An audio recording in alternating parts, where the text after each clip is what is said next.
हरे कृष्णा, राधे राधे। दोस्तों, आज मैं आप लोगों को फिर से एक बार कृष्ण लीला की अनोखी कथा सुनाने जा रही हूँ। तो चलिए इस कथा को शुरू करते हैं।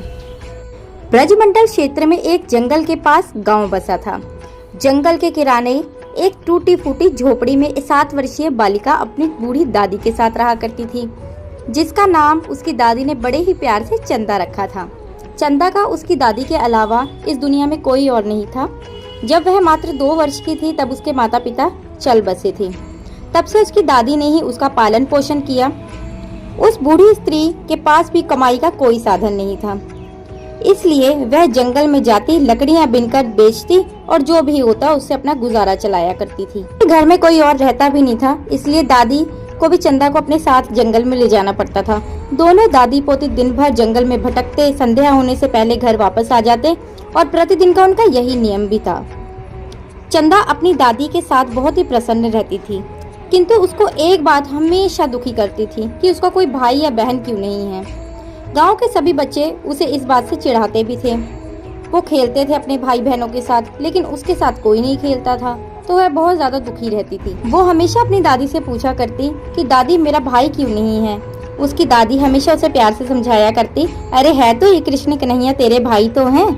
ये कहकर दादी लड्डू गोपाल की ओर संकेत कर दिया करती थी। चंदा की झोपड़ी बहुत पुरानी थी, लेकिन वहाँ पर सुंदर से लड्डू गोपाल जी की प्रतिमा रखी हुई थी, जिसको उसके दादाजी लेके आए थे, और उसकी दादी जी उनकी बड़ी ही भक्ति भाव से अभी भी सेवा किया करती थी। भले ही वो लड्डू गोपाल को तरह तरह के पकवान न बना के खिलाती हो, लेकिन जो खुद खाती थी, जो अपनी चंदा को खिलाती थी, वही रूखा सूखा भगवान को भी भोग लगा दिया करती थी। फिर चंदा के साथ बैठकर खुद खाया करती थी। वो बेचारी बच्चा मन लड्डू गोपाल जी को अपने मन में भाई बना बैठी थी। जब भी दुखी होती तो लड्डू गोपाल जी के सामने बैठकर उनसे लड़ती, उनसे बातें करती, उन्हें खेलने के लिए बुलाती और बताती कि सभी बच्चे मेरा उपहास करते हैं, कोई मेरे साथ नहीं खेलता, मैं हमेशा अकेली बैठी रहती हूँ और तुम भी मेरे साथ देखो नहीं खेलने आते। तो एक दिन चंदा ने अपनी दादी से पूछ लिया कि दादी, मेरे भाई हमारे घर क्यों नहीं आते, वो कहाँ रहते हैं। तब दादी ने उसे टालने के लिए कह दिया कि बेटा, भाई तो जंगल में रहते हैं, चलो एक न एक दिन वो कभी न कभी आ ही जाएंगे। ऐसे ही दिन बीतते गए और रक्षाबंधन का दिन करीब आ गया। सभी बच्चों ने, सभी लड़कियों ने अपने भाइयों के लिए राखी खरीदी और चंदा का मजाक उड़ाने लगे कि तू किसके लिए राखी खरीदेगी, तेरा तो कोई भाई ही नहीं है। तो बस अब तो चंदा के सब्र का बांध ही टूट गया। वो तो जोर जोर से रोने लगी। दादी से पूछने लगी, उसने सारी बातें बताई दादी को और पूछने लगी कि मेरा भाई क्यों नहीं आ रहा, मेरा भाई क्यों नहीं आ रहा, मेरे भाई को बोलो वो आए, मुझे अपने भाई से मिलना है। दादी ने बहुत समझाने का प्रयास किया कि बेटा तू मत रो, तेरा भाई आएगा, तेरा भाई आएगा, लेकिन चंदा का रोना तो बंद ही नहीं हुआ। फिर चंदा लड्डू गोपाल जी को गले लगाकर जोर जोर से रोने लगी और कहने लगी, कितने कठोर मन के हो तुम, देखो तुम आते भी नहीं, मुझसे राखी भी नहीं बनवाते, क्या मैं इतनी बुरी हूँ। रोते रोते अचानक से चंदा को याद आया कि दादी ने कहा था कि भाई तो जंगल में रहता है। बस फिर क्या था, वो तो नंगे पांव जंगल की ओर दौड़ पड़ी और मन में ठान लिया कि आज तो वो भाई को लेकर ही आएगी। जंगल के कांटों भरी राह पर वो मासूम बेचारी दौड़ी जा रही थी। श्री गोविंद उसके साक्षी बन रहे थे। तभी श्री हरि गोविंद पीड़ा से कराह उठे। कृष्ण जी के पैरों से भी रक्त निकलने लग गया। आखिर होता भी क्यों न ऐसा, क्योंकि भगवान अपने भक्त की हर पीड़ा को अपने ऊपर ले लेते हैं। उधर चंदा के पैरों से भी खून निकल रहा था। वो बैठकर रोने लगी। तभी प्रभु ने अपने पैर के उस स्थान पर हाथ फेरा जहाँ पर कांटा लगा था, तो खून उसी समय बंद हो गया और तो और दर्द भी न रहा। चंदा फिर से खड़ी हुई और फिर से जंगल की ओर दौड़ पड़ी। इस बार तो पूरा पाँव कांटों से छल्ली ही हो गया, किंतु वह नन्ही जान बेचारी बिना कुछ सोचे, बिना कुछ समझे बस भागती गई, रोती गई। भाई के पास जाना है, भाई के पास जाना है, कहाँ हो तुम, रो रो कर पुकारने लगी, तुम आते क्यों नहीं हो, तुम इतने कठोर क्यों हो, एक बार तुम मुझसे मिलना भी नहीं चाहते। श्री कृष्ण से एक पल भी न रुका गया और वो तुरंत उठे और 11-12 वर्ष के सुंदर बालक का रूप धारण किया और चंदा के पास पहुँच गए। उधर चंदा भी थक कर बैठ गई थी, सर झुकाकर रोई जा रही थी। तब उसके सिर पर किसी ने हाथ फेरा और आवाज सुनाई दी, दीदी मैं आ गया हूँ, तू रो मत मेरी बहन। अब तो चंदा से एक पल भी नहीं रुका गया।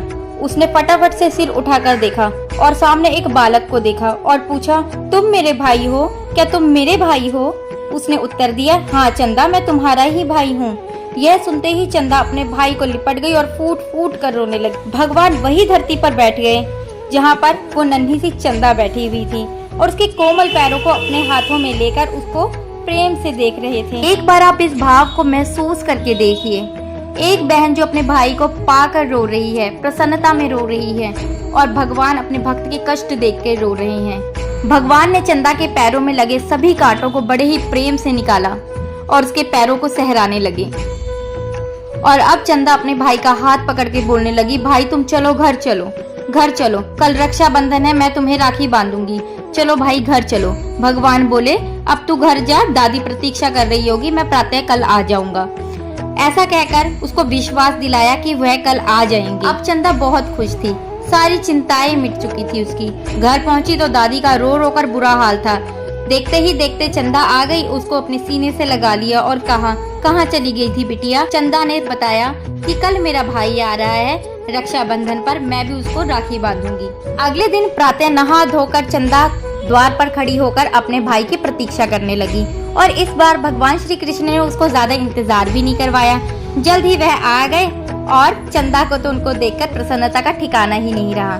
चंदा फटाफट दादी के पास गई और कहा, देखो दादी, मैंने कहा था ना मेरा भाई आएगा, देखो मेरा भाई आ गया। अपने घर में पड़ी टूटी फूटी चारपाई पर उस भाई को बिठाया, बड़े ही प्यार से तिलक किया, आरती उतारी और राखी बांधी। इतनी सुंदर राखी देखकर भाई भी बहुत खुश हो गया। भाई अपने साथ एक झोला लेकर आया था। उस झोले के अंदर सुंदर कपड़े, मिठाई, खिलौने और बहुत कुछ था। चंदा को तो मानो अब पंख ही लग गए थे। वो बहुत खुश थी, उसकी खुशी तो मानो दुगनी हो चुकी थी। अब कुछ समय रहने के बाद बालक बोला, बहन अब मुझे जंगल में वापस जाना होगा।